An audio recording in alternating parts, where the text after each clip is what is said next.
আমি আর কাজ করতে পারবো না। আরে কাকা, তুমি সৎ পথে কাম করলে 2 বছরও 2 লাখ টাকা জমাইতে পারবা না। এই, একদম চুপ করে দাঁড়া থাকবি।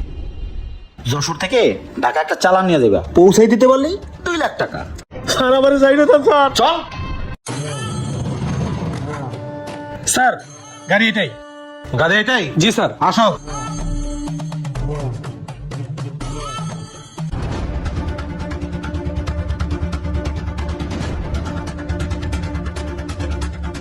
স্যার এটাই। চাচা কই যাইবেন? ঢাকা বাবা। ঢাকা যাইবেন? তা প্যাকেটে কি? মিষ্টি, মাইয়ের বাসায় যাবো। মায়ার বাসায় যাইবা? মিষ্টি? হ্যাঁ বাবা। আচ্ছা একটু নিচে আসো। বাবা কই যাবো? নিচে আসতে কইছি, নিচে আসো। বুঝলাম না কিছু, কই নিয়ে যাইতেছে? নামো নামো নামো, নিচে নামো। আসেন আসেন। বাবা তোমরা আমারে কই নিয়ে যাইতেছো? আরে নামেন। ও স্যার আমারে কই নিয়ে যাইতেছেন? ও স্যার কমেন তো আমারে কই নিয়ে যাইতেছেন? ও স্যার।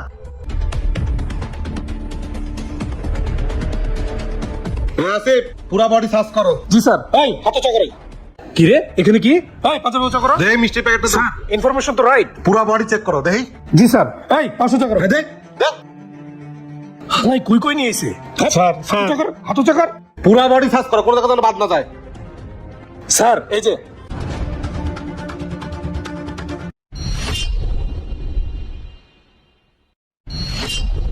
এই শরীরের মতো মাদক পাচার করস না? কি চাচা, এই মাদক নিয়ে কি মেয়ের বাসায় যাইতেছো? না মানে স্যার আমি কিছু জানি না স্যার। এগুলো কই নিয়ে যাইতেছস? সত্যি করে কয়, এটার লগে কে কে জড়িত আছে? না হলে কিন্তু হাড্ডি গুটি ভাঙে করে একবার ঘুরে করে হারামু। ক আমি কিছু জানি না স্যার। জানোস না তুই? না স্যার আমি কিছু জানি না জানোস স্যার। না? স্যার কইতাছি স্যার। ক কই নিয়ে যাইতেছস? স্যার তাহলে শোনেন স্যার। আসসালামু আলাইকুম কাকা, কেমন আছেন? মনটা বেশি ভালো না বাবা, মাইয়াটার বিয়ে ঠিক হয়েছিল, টাকার অভাবে মাইয়াটার বিয়ে ভাঙে যাইতেছে। কি কও, টাকার ওই মেয়ের বিয়ে দিতে পারতাছো না? শোনো কাকা, তোমার একটা কথা কই, সব বুদ্ধি সবাইরে দিই না। তুমি এবার নিজের লোক, একটা কাজ আছে, কাজটা যদি তুমি করতে পারো তাইলে তোমার মায়ের বিয়েটা সুন্দরভাবে দিতে পারবা। কাজ করলে আমার মেয়ের বিয়ে হবি? কি কাজ বাবা? তাড়াতাড়ি কও না, আমি করবো। শোনো, কাজ কোনো বড় কাজ না, ছোট একটা কাজ। যশোর থেকে ঢাকা একটা চালান নিয়ে যাবে, পৌঁছাই দিতে পারলে 2 লাখ টাকা, আইসাই মায়ের বিয়েটা দিতে পারবা। চালান দিতে পারলে 2 লাখ টাকা? তার মানে কি মাদক? না বাবা আমি আর কাজ করতে পারবো না। হ্যাঁ রে কাকা, তুমি সৎ পথে কাম করলে 2 বছরও 2 লাখ টাকা জমাইতে পারবা না। আর একটা চালান পৌঁছে দিতে পারলেই 2 লাখ টাকা। একটু ভাইবে দেখো। আচ্ছা ঠিক আছে, আমি একটা চালানি কিন্তু নিবো, এর পরে কিন্তু আমারে কইতে পারবো না। শুধুমাত্র আমার মেয়ের বিয়ের কারণে আমি এই কাজটা করতেছি। আচ্ছা তুমি একটা কাজই করো, চলো। আচ্ছা চলো।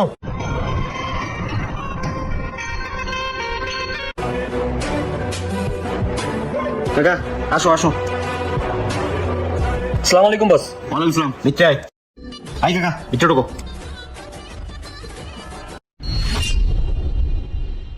কাকা এনে বসো। ওই মালটা নিয়ে। জি বস। শোনো, তো টেনশনে কিছু নাই, পৌঁছে দিতে পারলেই টাকা। বস এই জানছি।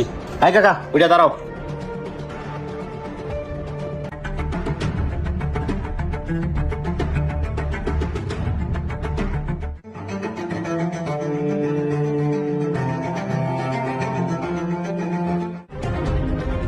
এই কাকা, মিষ্টি প্যাকেটটা নাও। যেমনি যেমনি ঠিকানা আছি এমনি খালি মালটা পৌঁছাই দিবা। এই নাও, এখানে 1 লাখ টাকা আছে, আর পৌঁছে দিলে ওখানে 1 লাখ টাকা দেবো। আচ্ছা, ঠিক আছে। এই যা, গাড়ি তুলে দে। ওকে বস। স্যার সবই তো শুনলেন স্যার, এবারে মতন মাফ করে দেন আমারে স্যার, আর জীবন আমি এই কাজ করবো না স্যার। যা ভুল তা তো করেই ফেলছো, এবার জেলের মধ্যে পয়সা তোমার মেয়ের দিয়ে দিও, বুঝো নাই? এই ওই নিয়ে চলো। চল আয় আয়, তোমার মতন আমারে ছেড়ে দেন স্যার, ছেড়ে দেন।